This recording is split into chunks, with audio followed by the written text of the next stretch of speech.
What's up, everyone? It's day 18 of phase 2 of the Live Hard program. I just finished my second workout. It's currently 4:10 a.m. I did a little over 2 miles with a 40-pound bag. Once again, I woke up at 12 midnight. I got my first workout done, was 45 minutes on the stair stepper. Before that, I took my salt and my aminos, of course, with my carnitine. It's good for drinking pre-workout or pre-cardio or anytime during the day. It helps you utilize your fat as energy. Woke up this morning tired again. Man, I was tired. This is the last morning or night, whatever you want to call it, that I'll be doing this schedule. Tomorrow morning, I'll wake up at about 3:30 instead. I'll get my first workout done, and then I'll have to figure out when to do my second workout because I will be driving home after work, which is 7 hours, putting me at home around 1 a.m. So I don't really want to be up from midnight tonight to 1 a.m., the Wednesday morning. But I'll have to figure that out as far as that goes. I'm not sure yet. Otherwise, I feel fine. I'm not sore. I'm not really hungry. I've been feeling good because I've been following this diet now for 18 days. And that causes a lot of inflammation in your body whenever you're eating fast food, fried foods, lots of carbs, processed stuff, chemicals, all the things that you're supposed to avoid.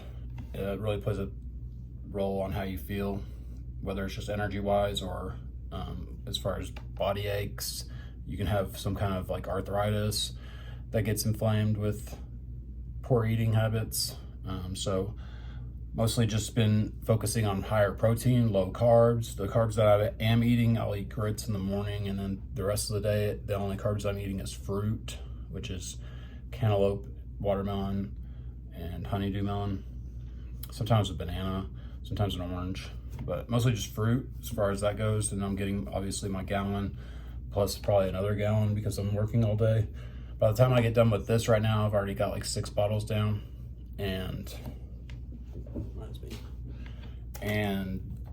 I'll have the next 2 down before 7 a.m., especially after I eat some breakfast, which is what I'm about to do after this. I gotta take a shower and get ready. Like I said, it's 4:13 right now. I got work. I usually leave at 5, so it's been rough, I guess, to say the least, waking up at this time, forcing myself to get up at midnight. I'm actually less tired feeling. I feel like getting that less sleep for some reason. If I were to get 6-7 hours of sleep, I wake up at tired. But waking up with 3.5, 4 hours sleep, I don't really feel as tired. I don't know. Maybe it's just because it's better sleep, or if it's like a strong nap. I'm not real sure. But I do feel better. But I do feel more tired like right after. So I try to take a nap between my first and second workouts, which today I was able to. I probably slept an hour of the time in between. And then I've just had my alarm go off at 3:10, I think. And then I immediately jump up. I was out, I guess it was 3:20 when I got up. Anyways, I was out the door by like 3:23 because I was already ready. Work has been going pretty smooth, I would say. It's kind of hot, but I mean, as far as work tasks, everything's been running pretty good. I haven't really had to do a whole lot. But I mean, there is times where it's something's needs to be worked on, and I have to work on it. So it doesn't matter if it's hot or what time it is. If it's during my shift, it's mine. I have a feeling, but nobody has said anything that matters. Nobody that matters has said anything so far with the company that I'm working for. That I believe tomorrow will be my last day on this job. I've been working on this job since the beginning of February, but good because, just good. I'll just leave it at that. I'll know tomorrow or probably today. Definitely tomorrow, because I'll be getting off work and deciding what's my next step. I already have something lined up though, so it's not like I'm stressing or anything like that with the outcome. I'm actually looking forward to one of the outcomes to happen. And I'll go into that why probably tomorrow's video, which I'll probably make after I drive home. So it'll actually be like Wednesday morning early, like 1 a.m. like I said. I'll make that video after I drive home and talk about how I dealt with the long day, the second workout, and the drive home. And then I'll let you know then. Try not to, I don't know who watches this, obviously, probably not those people, but sometimes you just keep your mouth shut for a little bit. But the thing I want to talk about today is this book that I'm reading. I want to recommend Think Big and Kick Ass. I don't know, it doesn't say kick ass on there, but that's what everybody always calls it. And that's what it talks about, kicking ass. This is Trump's book he wrote about his life experiences. And I haven't read a whole lot of books, just like basically whenever I'm doing this program is when I first started reading again in the last couple of years. And even that's not been consistent, but so probably the total books I read over the first time I did 75 hard, the second time, and then first phase and second phase now, maybe 10 books total. But the same principle applies. If you listen to Andy, like probably most of you do, the things that he teaches and talks about how he had to do things to overcome and get to where he is now, it's the same thing Trump talks about. It's the same thing that Ed Milet talks about. It's the same thing David Goggins talks about. It's the same thing any of these people that you look up to, John C. Maxwell even, all these people that built things, they all have the same principle. It's going to be hard. You have to, put in the work before you even are expected to get paid for the work that you're doing. You have to show up consistently. You can't quit. And the main thing that Trump talks about, I think it gets reiterated a lot. And I'm probably on page 210. There's 300 pages or so. And it's get even with people that basically wrong you. He says, if you don't get even, you're a schmuck. He says, basically, whenever anybody went against him, whether it was talking bad about him on TV or in business deals, he went through for their throat, basically. And there's some of these stories that are funny, especially how he talks about how he went after, talk with his words. He went after Rosie O'Donnell, and after she attacked him on her show, basically with words, still attacking is what I'm talking about, is words. But that's the main thing I was going to talk about, was how you have to be able to recognize when somebody's doing you wrong, and if they're not apologetic about it, and if they're not trying to change their ways and they're still doing that to other people, you need to be the person that stands up to the bully, so to speak, because there's going to be a lot of people that don't say anything. They're not going to want to ruffle any feathers. They're just passive. They're not looking for any kind of confrontation, and you can't be that type of person in your life.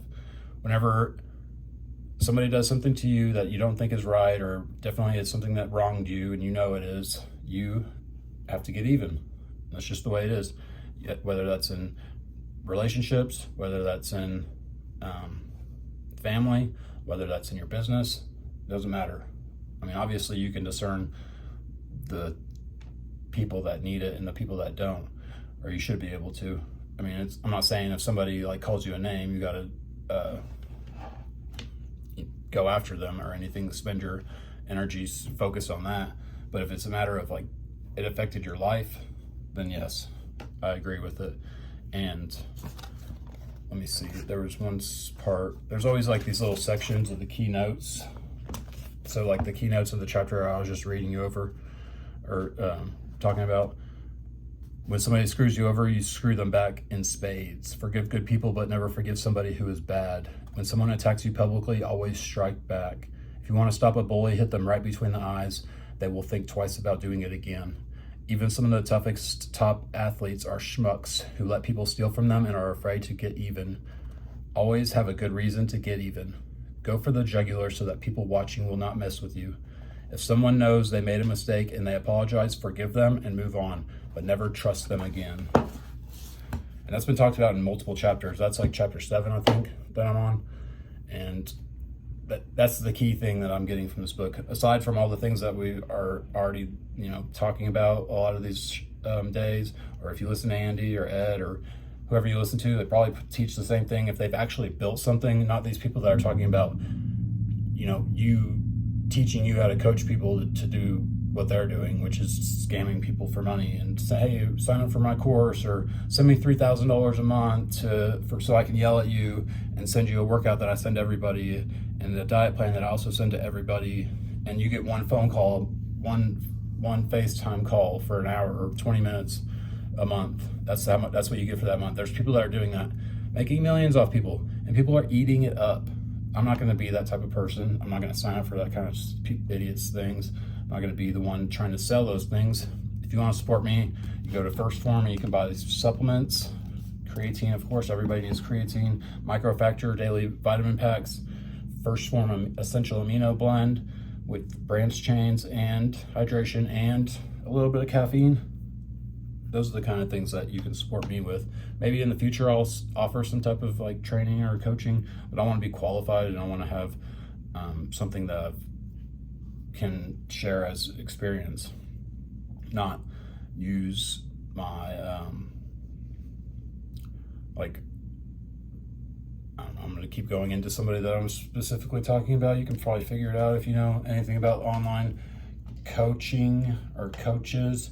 Andy talks about the same person all the time. Every time he talks about, if you can't see what they built, what they're selling and their customers, as far as the people that are buying the product, if they don't have a product or an actual business, and they're just these loudmouths on the internet yelling and pretending like they're this person with this story that isn't even accurate, this whole backstory of isn't even true.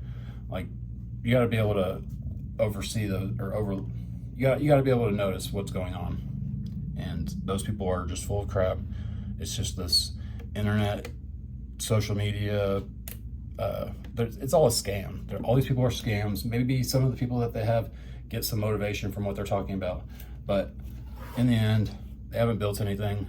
They're just trying to teach you how to do what they do, and it doesn't work out the way that you think it's going to, and that they try to sell you on the idea that it's going to. So look out for that, and look out for people that are trying to get one over on you and do wrong to you and get even with them.